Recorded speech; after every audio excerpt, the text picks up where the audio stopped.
Right, hey guys, how we doing? Been a while, but we are back on another video from Super Eye Patch Wolf, and we are on the Fall of Bleach, 4 years later. Now, I have done a reaction to the Fall of Bleach a while ago, from Super Eye Patch Wolf. Very interesting video. It's also very interesting now that Bleach is actually on its way back. I think this is what it's going to be like. So it went over all the sales and everything just dipped, and now there's a lot of interest. Everyone's been screaming out for it. Retro Rhino was animating the manga chapters that we didn't get animated. We had Burn the Witch come out, which at the end had a slight little link in with the Bleach verse, which was like, ooh, interesting. And Bleach coming back. So, see what Super Eye Patch Wolf has to say on this, shall we? The Fall of Bleach, 4 years later. Alright. 4 years ago, I made a video called The Fall of Bleach. Yep. At the time, I'd been making videos for about half a year and had a tiny audience.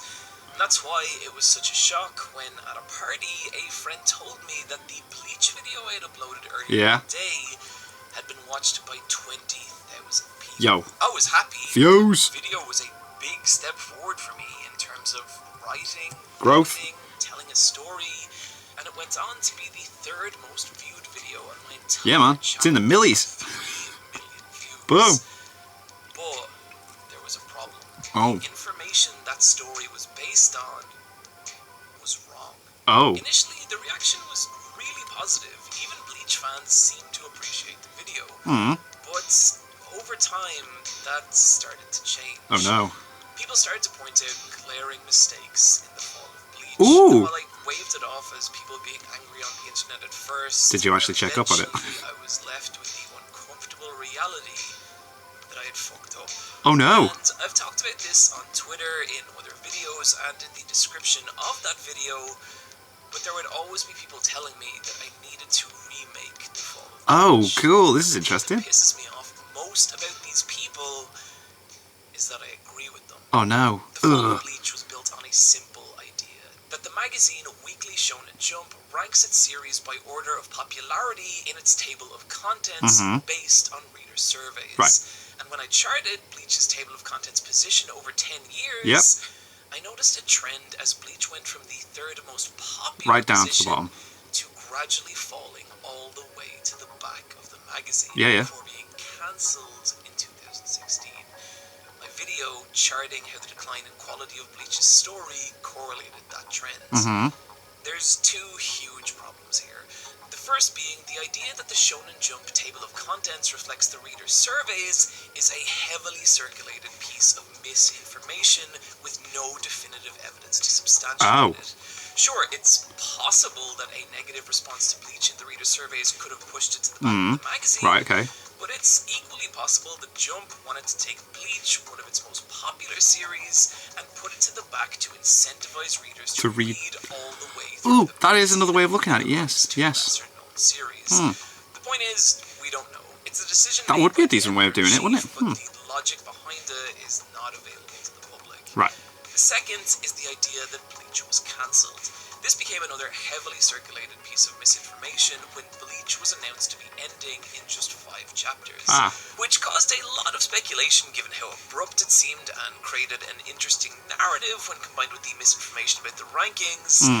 But again, there was never any confirmation. Not some actual hard evidence. It had much more to do with Tite Kubo's exhaustion after writing a manga for 15 years, as well as it's a long time.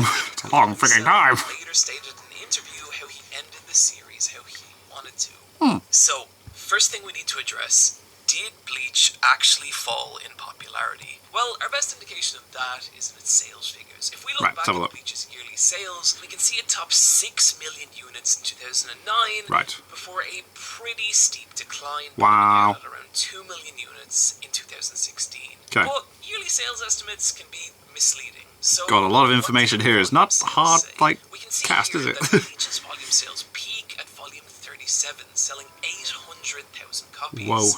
Before a similar decline kicks in, leaving its final volume sales at just over half that at 440,000. Oh jeez, that's some dips in it, There's still a little room for error here, so I want to look at how Bleach was performing compared to other massively popular series. Alright, okay, comparisons. Do this. We can see that in this data table, Yo, here we go. You can see why they were called the Big Why? Three. One Piece, Naruto, and Bleach selling dramatically more than any other manga, not just in Jump, but in the world. Oh, right, okay. Before Bleach begins a pretty dramatic fall, disappearing. Oh, wow, Fairy Tail took over 2012, Gintama. eventually landing at position 22 in 2016. Whoa. It is impossible to take all these figures into account and credibly argue that Bleach didn't have a significant decline in popularity. But if that's the case, then what's the problem with that original video? And the problem is that this is a gross misrepresentation of that decline. And because I believed it, that combined with my own personal disappointment in Bleach led to me making claims that were insubstantial at right, best. Yeah, personal views can worst. But the judge. much bigger problem is that I didn't correct those mistakes. Will make you like judge things differently, when I suppose. checked the video stats earlier this year, it was still getting thousands of views a week, meaning it was still spreading that misinformation. Yeah, right. And in hindsight, I should have done this a long Time ago, right? Okay. That there is no excuse. And so, to my audience, to the people who love Bleach, and hell, to Taite, Bleach, go back. Each one of you deserve better than you got from me here. Oh, mate. I'm sorry. Oh. But that is the most important thing I'm going to say this video. Now what I want to do is re-evaluate Bleach in its entirety. okay. And I gotta say, it was a strange, nostalgic feeling rereading. Going back through it. I'd like to go back through it. I wonder what I would now make of this legendary series, Eyes Unclouded by Hate. And I was shocked to discover it's still bad!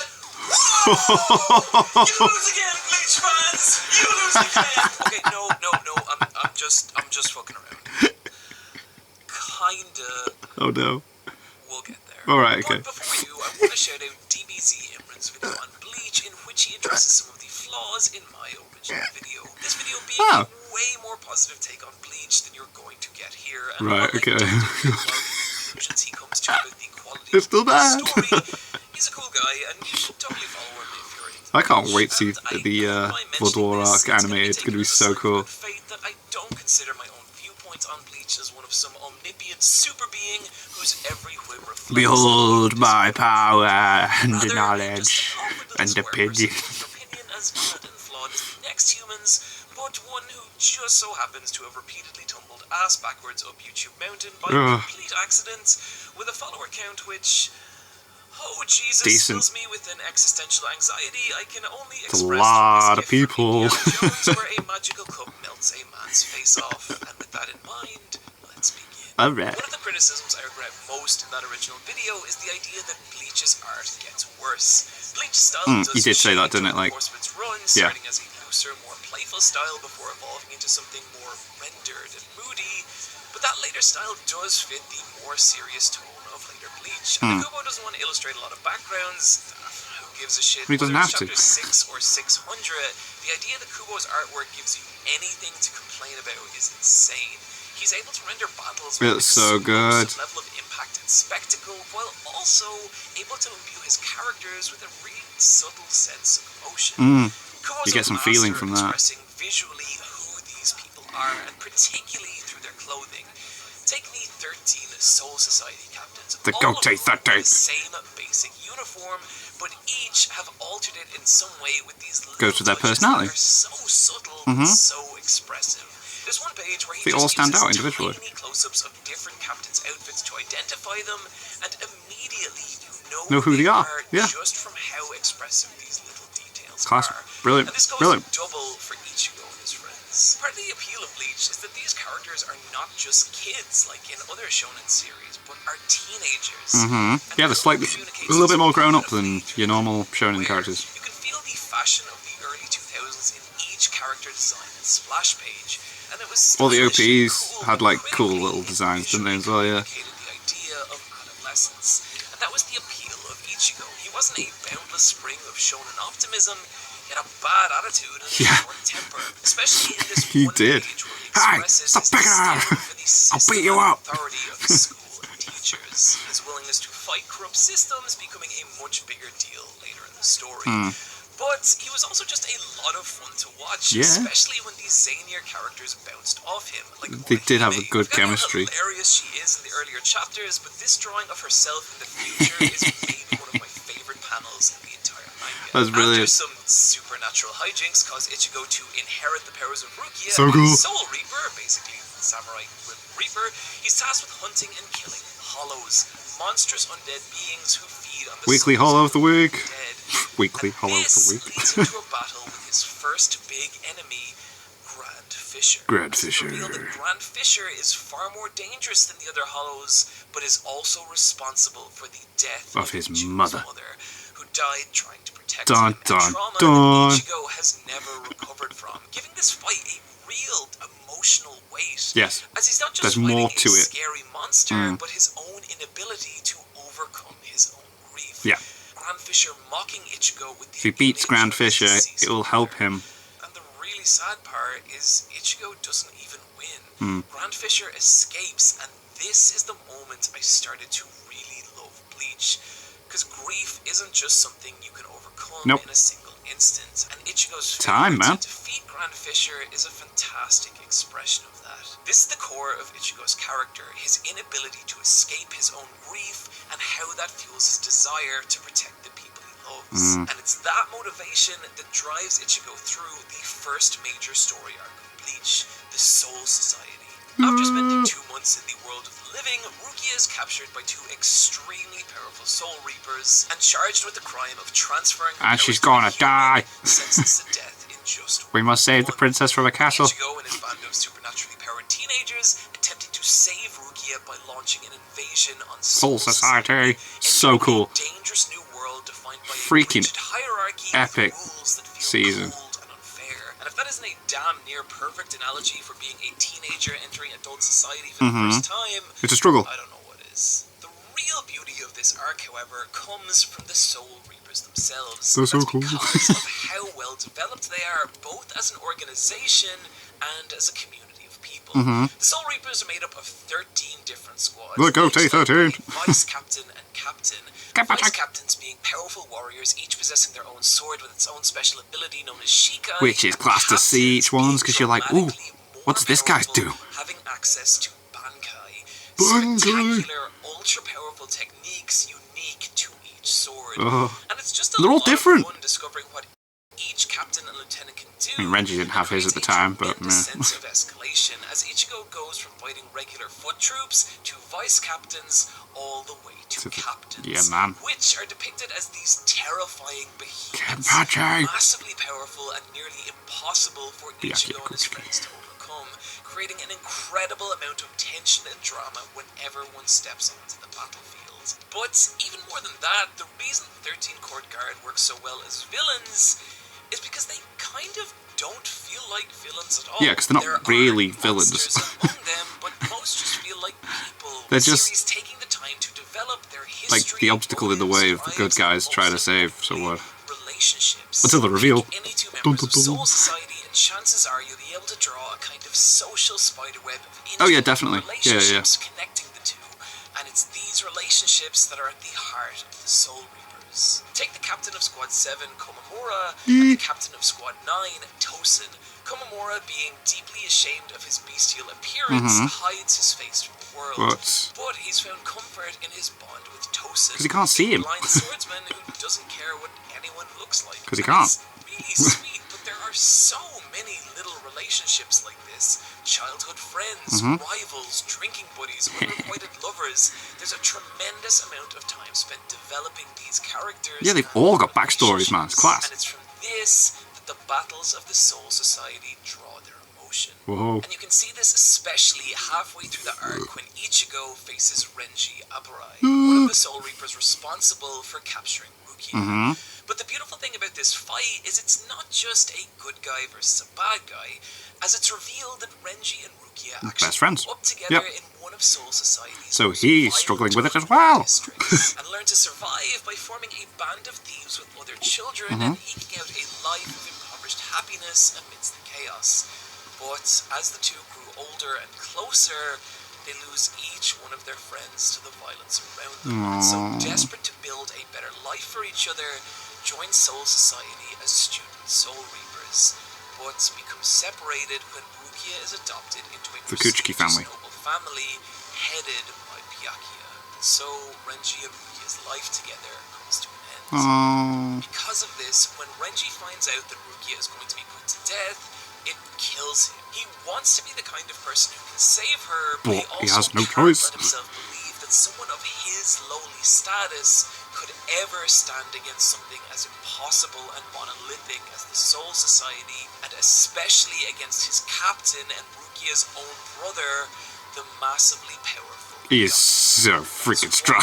Ichigo's presence in Soul Society torments Renji because it forces him to confront that belief. Yeah, it's like Ichigo's doing what he actually wants to do. And so when Ichigo defeats Renji, it's Renji's eyes being open to the idea that he can do it. Yeah. And even if there's only a tiny chance, it's worth taking that chance for someone you love. And it's that realization that allows him to switch sides and finally face off against Byakuya. Yeah, man. This is what I love about the battles of Soul Society. There's more to it. Each fight has meaning. Every fight has some. It's not just two people fighting each other. There's other stuff going on as well.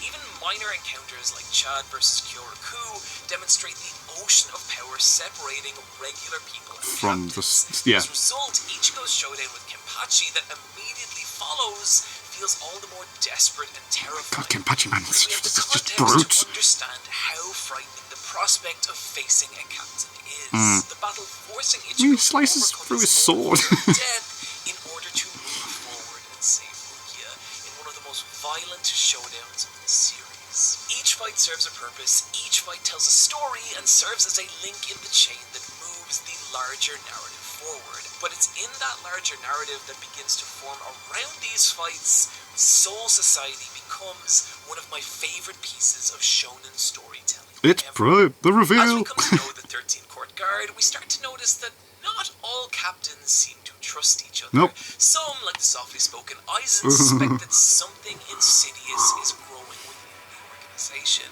Certain orders... I'm gonna be a bad guy now. 6, basically the shadow government of Soul Society, don't seem to make sense.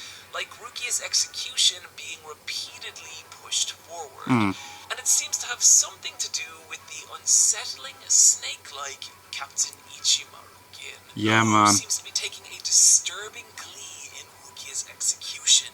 But as Aizen grows closer to the truth, he warns his assistant Captain Momo, who may or may not be in love with him, that there is some danger within Soul Society. The whole, and that's when, boom, holy shit, Aizen ends up murdered the next and morning. it's like, it's totally... And you realize this is not the just a misdirection. Rescue mission.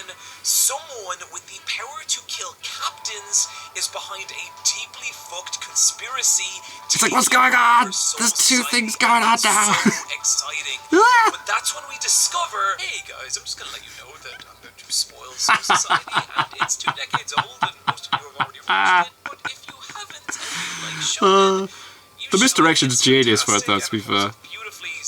Just get into it. When Momo's friends enter the forbidden chamber of the Central 46, holy shit, they're all fucking dead. But then, who's been given the orders? And oh my god, Aizen's still alive. What is happening?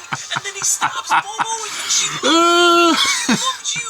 And it's revealed that the true villain of this entire fucking arc wasn't the evil snake man, it was the Aizen all along.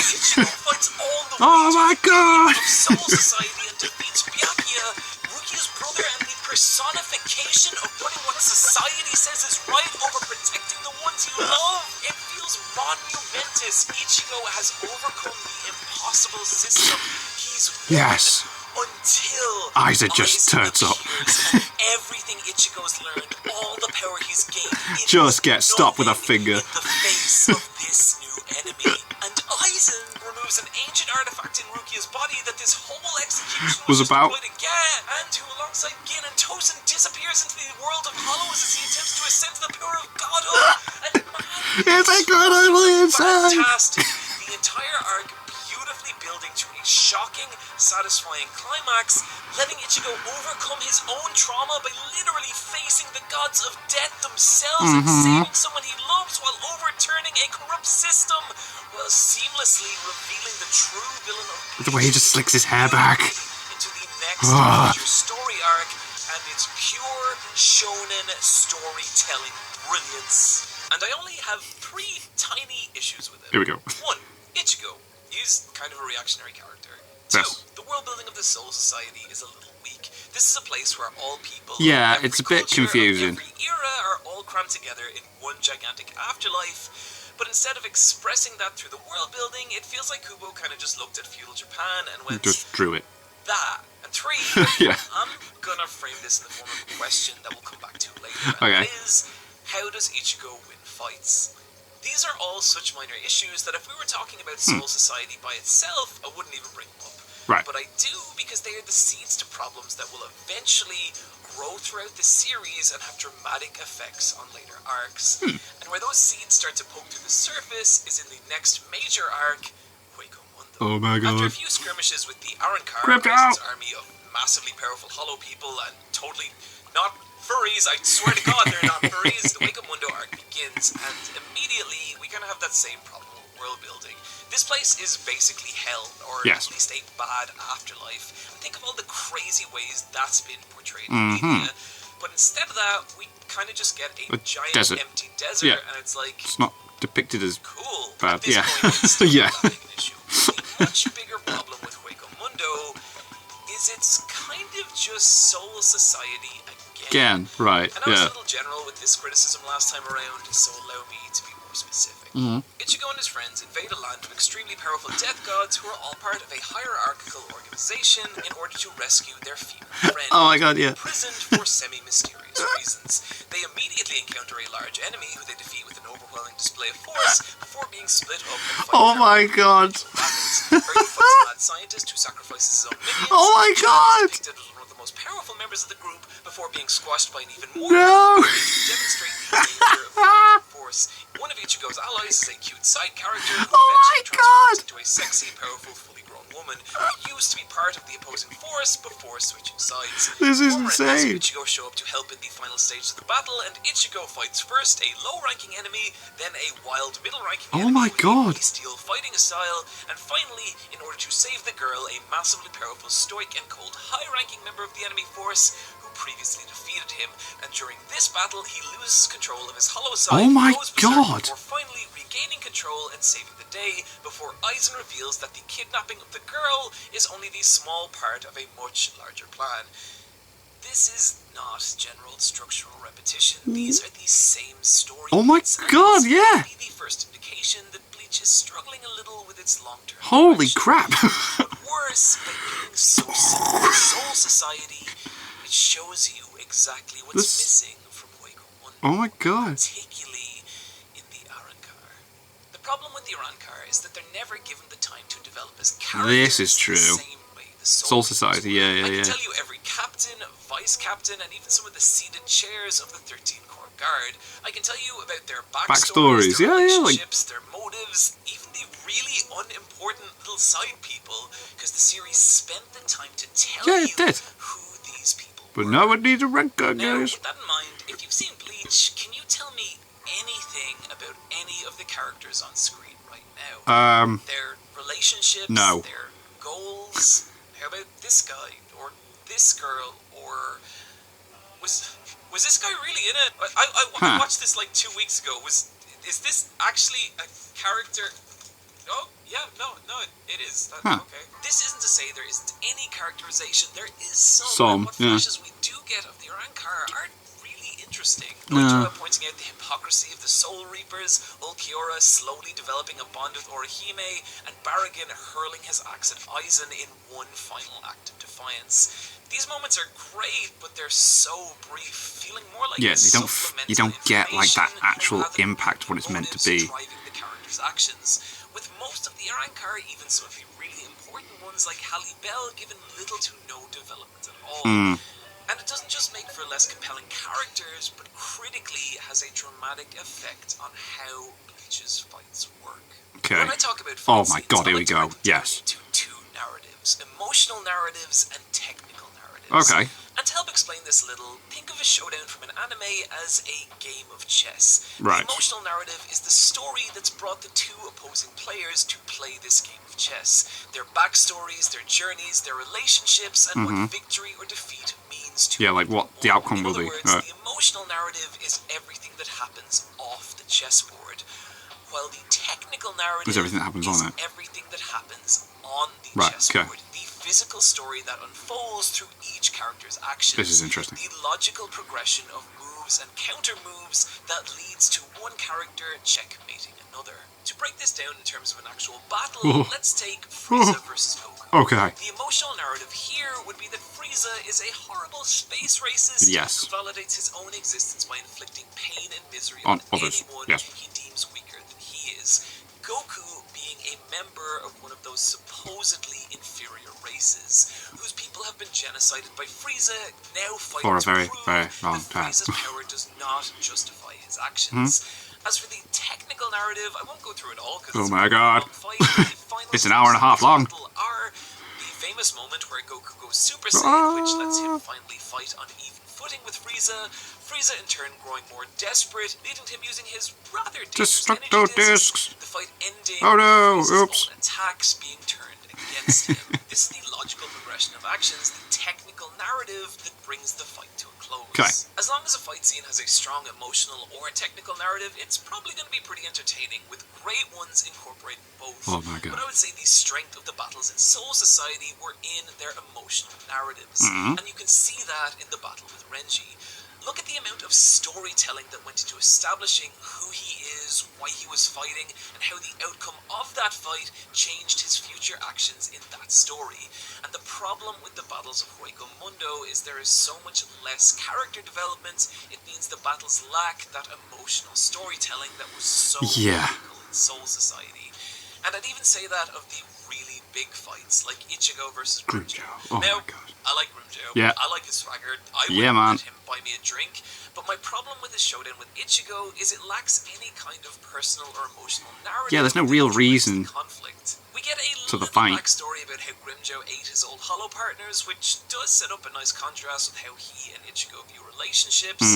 But it doesn't escalate the personal conflict between Ichigo and Grimmjow in any meaningful way. No, not at all. And once Grimmjow is defeated, he just disappears from the story as if his only real purpose was as an obstacle for Ichigo to overcome. But he comes Yes, back! He shows up for a There we cameo go. 300 chapters later. It doesn't matter. Compare that to the emotional There you go. narrative of Ichigo, and it's so much less substantial. I use the fight with Grimmjow as an example because it's actually... It is a cool comeback, though. encounters in Mundo.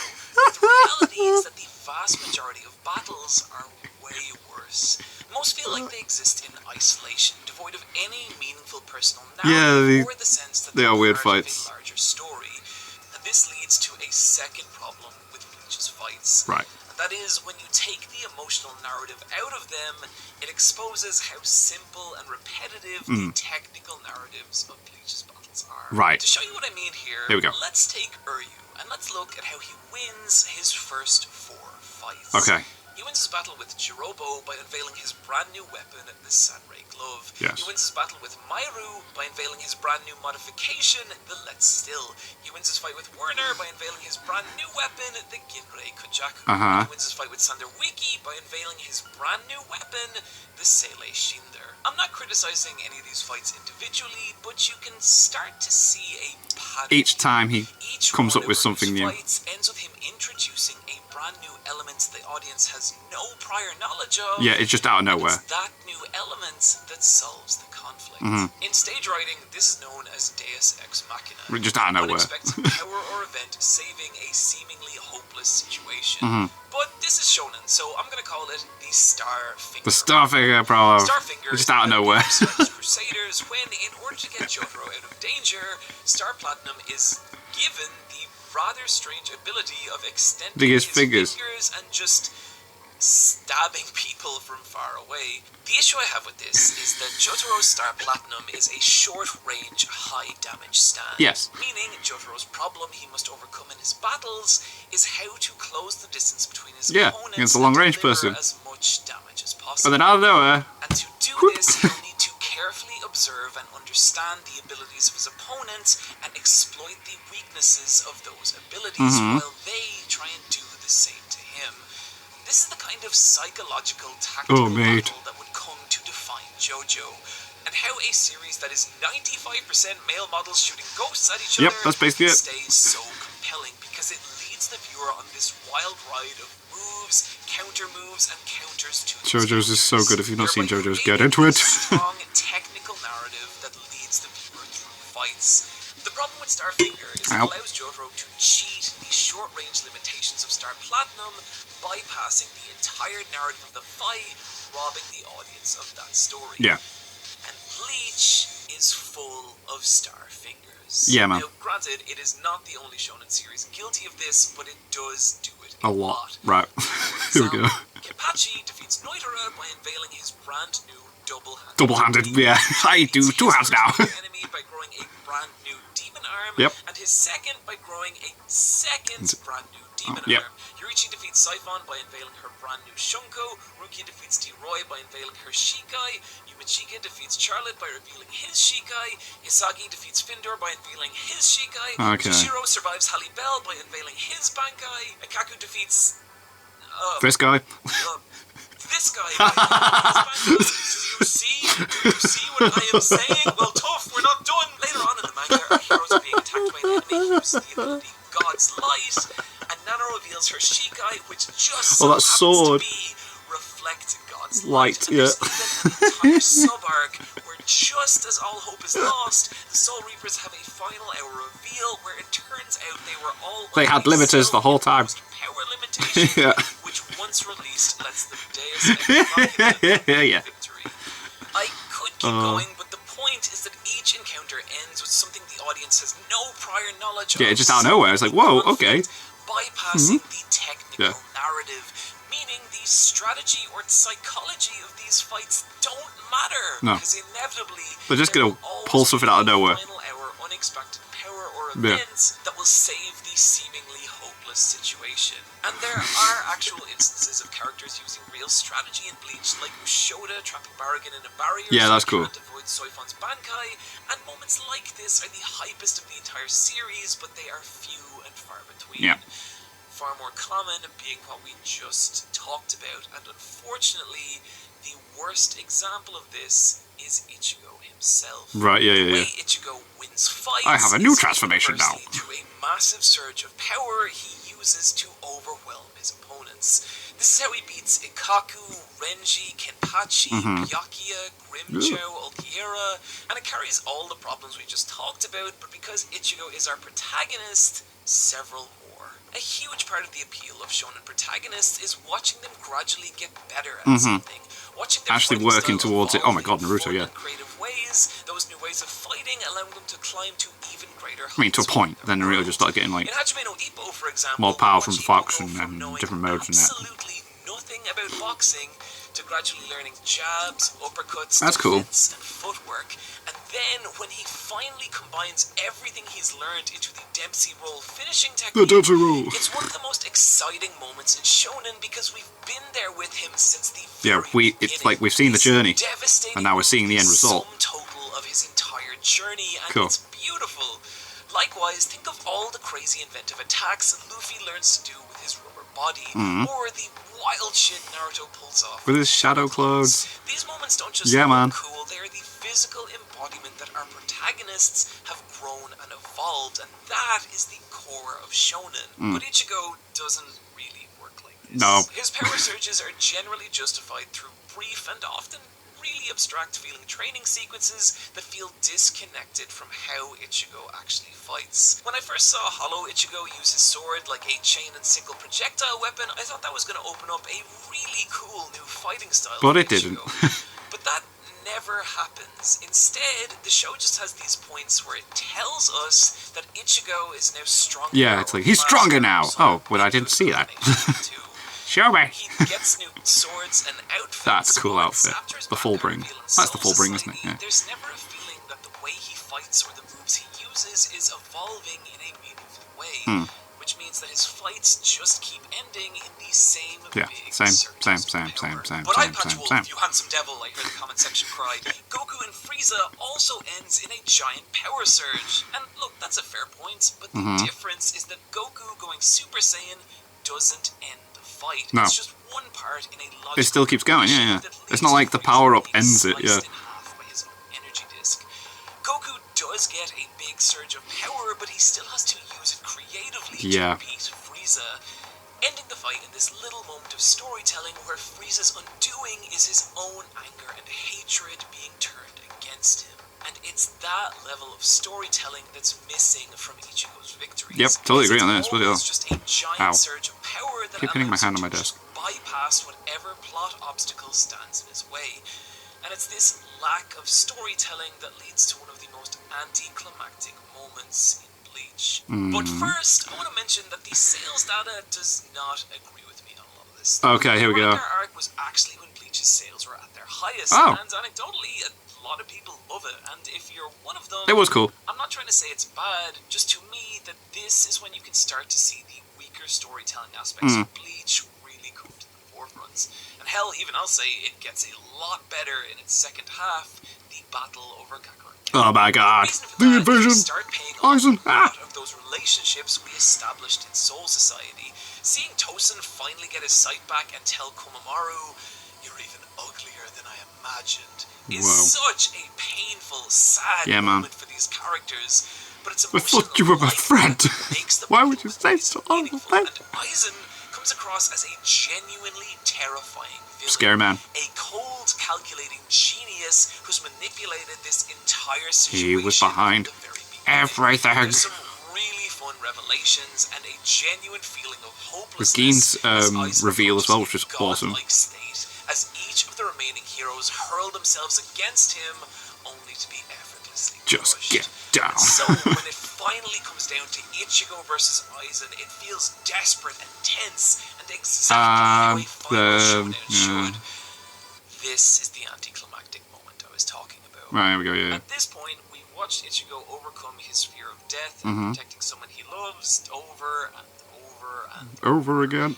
We've watched him save people. We've watched him overturn corrupt systems. Yep. And with those motives exhausted, the character starts to feel a little lost. And so in the final battle with Aizen, it doesn't really feel like there's much of a story left to tell. And because of that, the encounter with Aizen doesn't really feel personal or meaningful to either character. And I think that's a huge problem, because for a final showdown like this, concluding nearly 10 years of storytelling, there has to be some emotional weight to it. It has to say something about its just isn't really. It's more nuanced than just good versus evil. For example, let's talk about Yusuke versus Toguro from Yu Yu Hakusho's Dark Tournament Saga.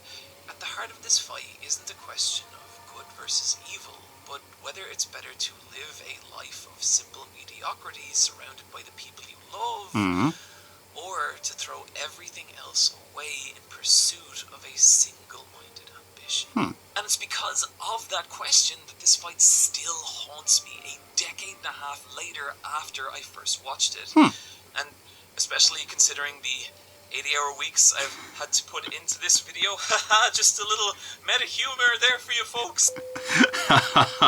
It's that storytelling I just don't get from Ichigo and Aizen. No, you don't, do you? No. Especially when the solutions of the conflict is so brief and insubstantial. Ichigo's dad appearing in the final hour, offering to teach him a brand new technique.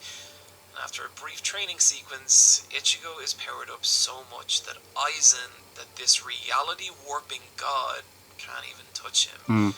Ichigo blows Aizen away in a giant surge of power, and that's it. Well, it's not really it, though, is it? In that instance, all the storytelling potential we've been building since the beginning of Aizen's not Soul Society, defeated. it all just disappears, and it is so profoundly disappointing. I can remember reading this when it first came out, and that being the moment I first lost faith in Bleach, and on my reread, that has not changed. Right. It is a bit lackluster, like, so oh my god, really? Much bigger problems for Bleach, as it's here where those two other tiny issues I had with Soul Society have grown to the point that they will now have disastrous effects on the series.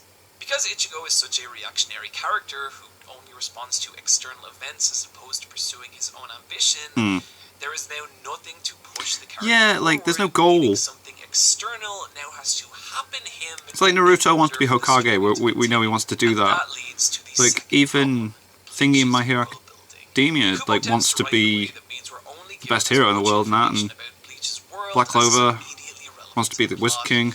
What does Ichigo want to do?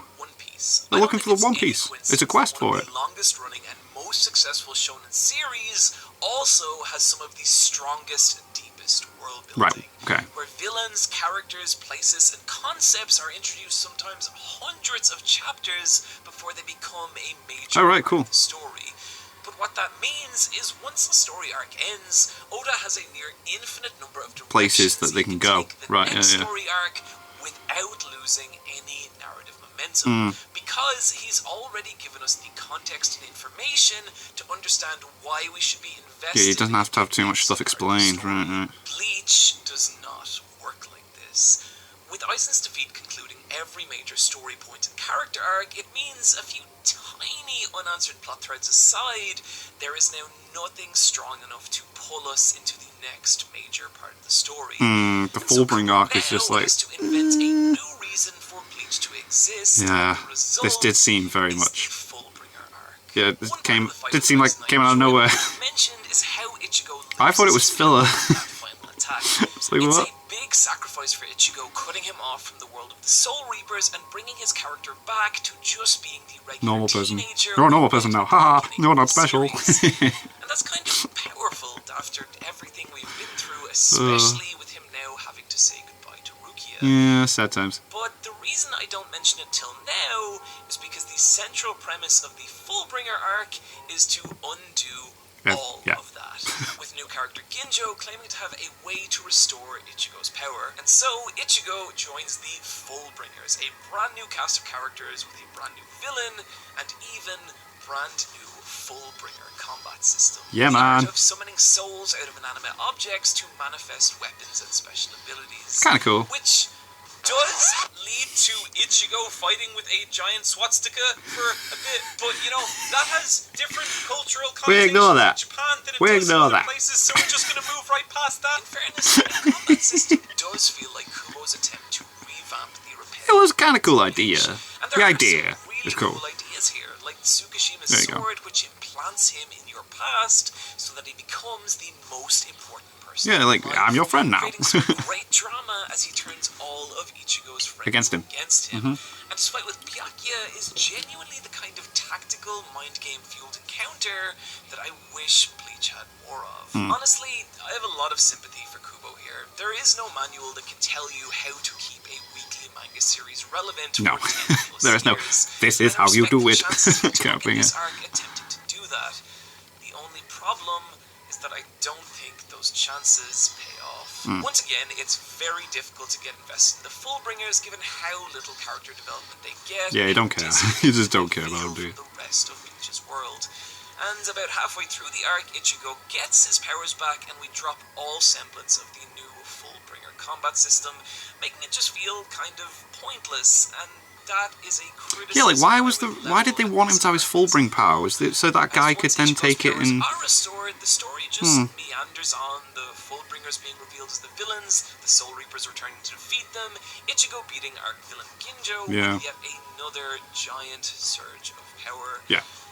And at the end of it all, there's just a feeling that nothing really happens. Yeah. The world and story of Bleach haven't progressed in any It's like, what was that? way, What did I except just see? one aspect of the battle with Aizen that gave it meaning. And I don't think the problem here is as simple as one bad storyline, but how the long-term problems of Bleach have left both the story and our protagonist with no meaningful direction. Yeah, where do we go now? An arc that feels at best like canonical filler, and It at worst, felt like filler. giant Yeah, waste of I thought it was I filler. don't think it's any coincidence that this was the point in the series where Bleach's volume sales started to To fall. dip, right. But it's also after the Fullbringer arc that the Bleach anime ceased production and was pulled off the air. And this is really strange for multiple reasons. Namely because Bleach still had an entire story arc left to go, but more bizarrely, the Bleach Bleach anime DVD sold crazy well, like better than Naruto, better than One I can Piece believe that. will. And that's likely due to how strong the anime's production was, so why was it cancelled? Was it cancelled? This has been a subject of speculation Because it is coming back. for quite a while now, and so let's talk about it in a little intermission I like to call, was the Bleach anime actually cancelled? Here we go. I'd say the thing to know about the DVD sales cleverly is they only titled. amount to a fraction of Bleach's overall audience, with 500,000. I mean, I've got seasons 1, 2, 3, 4, 5, 6. I think I got seasons 1 to 9 on DVD. Sales make up just 0.04% of that, and so it's not really a helpful metric in understanding why the anime was taken off the air. Right. To answer that question, we'd have to do something super awkward and boring, no. like dig into Bleach's Japanese TV ratings, Right. which we're about to do. Alright. This is how Bleach's TV ratings charted over time. But two things to know. One, the 4 different colours represent 4 different time slots, and so aren't directly comparable to each other. Right. And two, due to the massive amount of filler content in the Bleach anime, this shouldn't be taken. There is quite a bit. Bleach's core story. God, the fucking But what's the bounce. interesting is that the Fullbringer arc, which is here, on average performs worse than the majority of Bleach's filler arcs, struggling to stay above 2% audience share, which is a massive decline when it used to average between 4 and 5% at a similar time slot. Right. And so Bleach was taken off the air and replaced by the Rock Lee and Pals Naruto spin-off. Really? Despite still having an entire arc. Oh my god. Incidentally, the DVD sales show that similar decline. So, was the Bleach anime cancelled due to consistently declining ratings? We can now answer that question with an absolute, definitive, yeah, probably. But Maybe. that is us inferring information from statistical data and not confirmation from an official source. And so if new information arises, I'll be happy to correct that. Okay. The Fullbringer arc had a disastrous effect on Bleach, both in its sales and its TV ratings, and because it didn't advance the overall narrative of Bleach in any meaningful way, No. Kubo now enters the final arc of Bleach facing the exact same problem. He needs to restart the entire series with a brand new storyline. And you know what?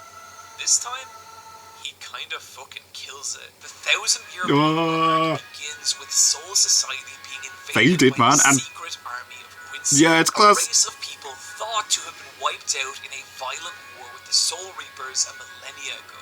And it's great. The Quincy's already have a place in Bleach's universe because of Uryu, and watching them doesn't feel like they come out of nowhere. with technology that disables Bankai, meaning our heroes can And it's believable because we've seen Uryu use different stuff. Entire story, it is devastating and shocking, especially when the Quincy's leader Yacht, their psychotic and terrifying king, kills Captain Yamato, the leader of the Soul Society, Go take that, dude. Strongest, oldest Soul Reaper.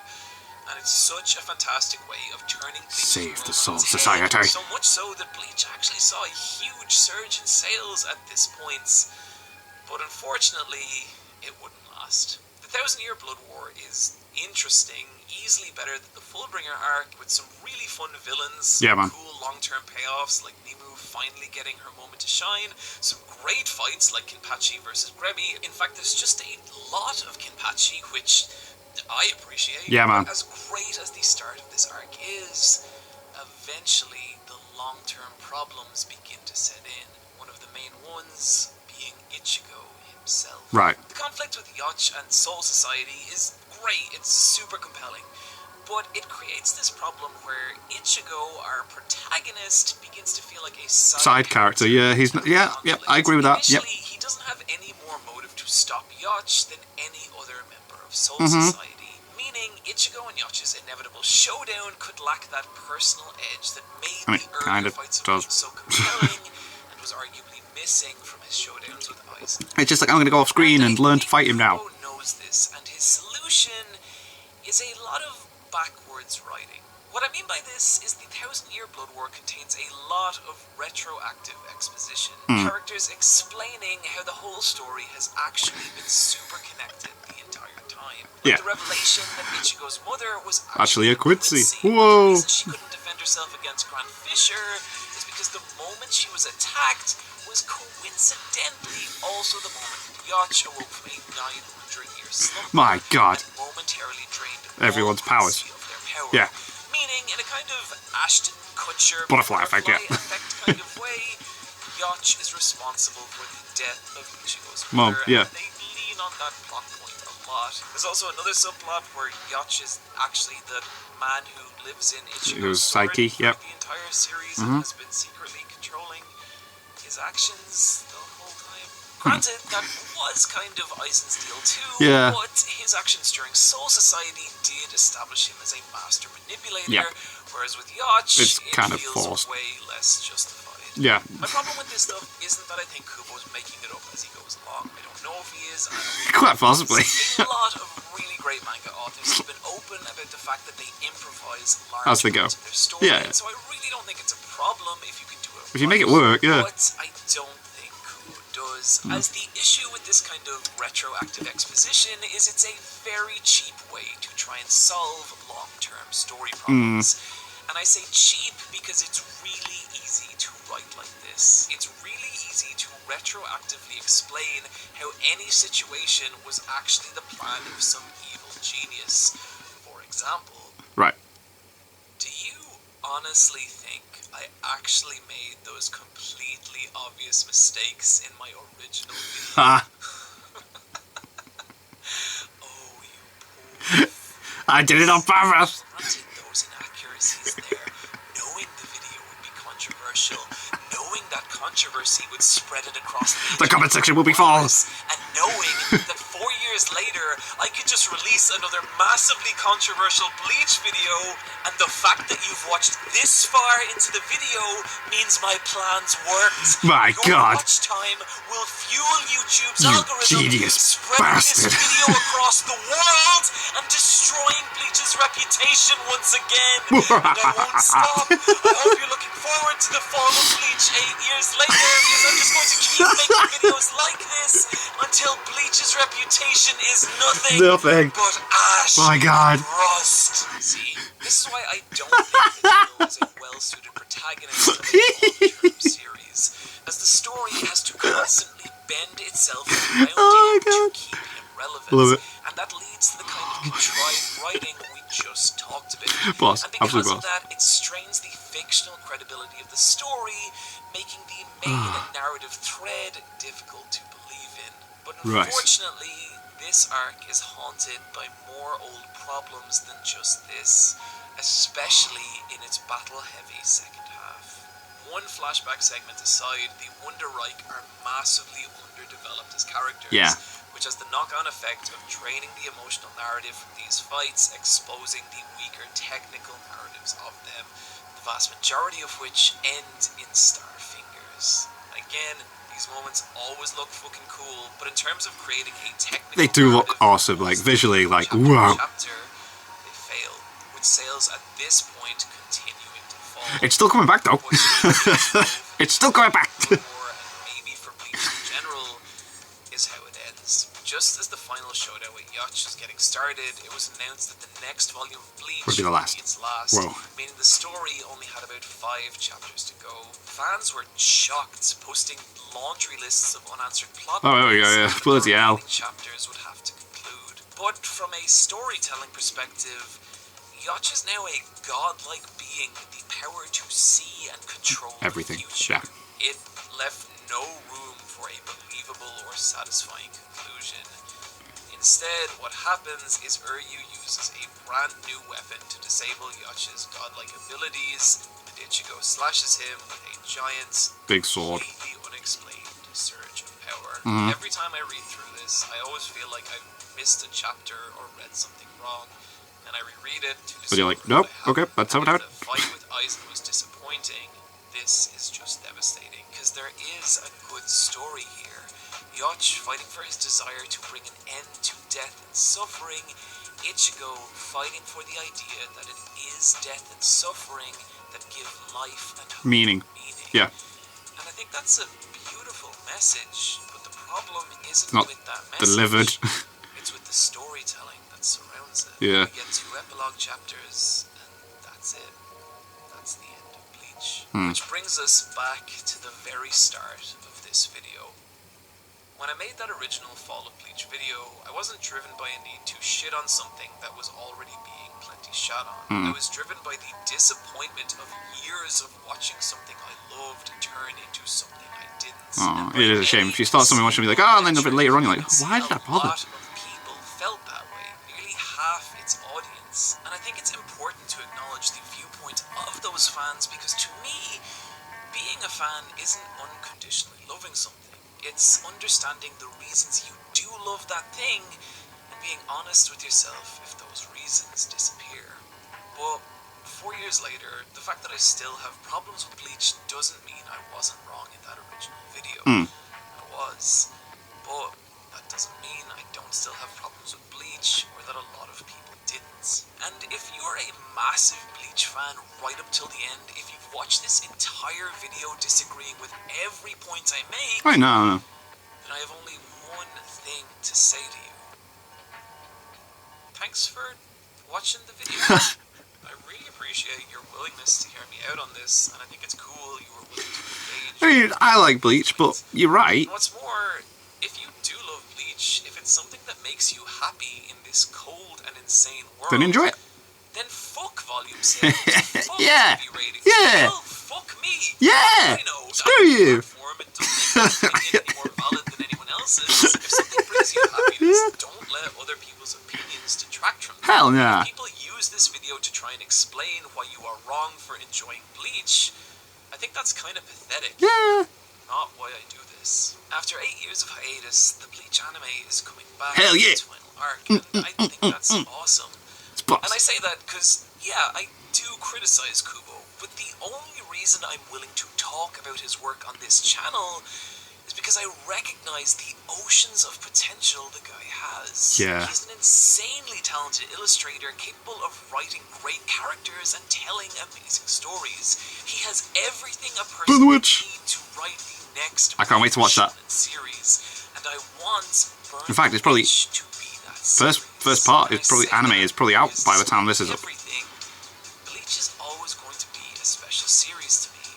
It's always going to be the series I watched just as I was leaving high school and entering the adult world, reflecting the fears and anxieties of that time in this big, beautiful battle anime. And it's because of that I'm always going to care about Bleach. It's just my job to be as honest as I can about the media I care about. And that's why I wanted to do this. I don't expect everyone to like my videos, and I sure as hell don't expect everyone to agree with I me. like your But I videos. do care a lot about what goes up on this channel, and I hope that's apparent. And that's why I'm going to be unlisting the original Fall of Bleach video. And with that, that's about all I gotta say Whoa. about Bleach. Thanks for watching. Whoa. Friends, thanks for joining me today. Oh boy! Whoa. Can't wait to see the comments on this one. He's unlisted If it. you want to see the Damn. wrong video, I'll leave a link in the description, as I don't believe in hiding my mistakes, but at least this way people can't get to Oh right, so you still right. Okay, you're not deleting the whole video, but And like if right. you'd like to help this channel stay alive, you can do so over at So it's still gonna be viewable. /super It's just rap. /Wolf, where for just a single $1 you can have your name Jeez, that was a good video. I like that. people right here. It was informative and funny. To Barbara Cuttle, Vincent, Bam. Heavenly Dog, That was cool. Newkirk, Dia King Fighter, Dear King Fighter. Lacey Bukta, and God, that's a lot of patrons. As ever, find me on the Let's currently Fight a on the Boss. hiatus Let's Fight a Boss video game podcast, or on Twitter at iPatchWolf. Cool. Friends, take care of yourselves, and I'll see you next time. Alright. That was boss. That was a very good video. He had some very, very valid points. I like Bleach, but I can acknowledge it had problems. Very, very valid points brought up in there. That was a cool video. And thank you guys very much for watching. What did you guys think of that? What did you guys think of this? Click like, subscribe if you haven't already. Leave comments down below. Let me know what you're watching and discuss in future videos. And I'll see you guys next time.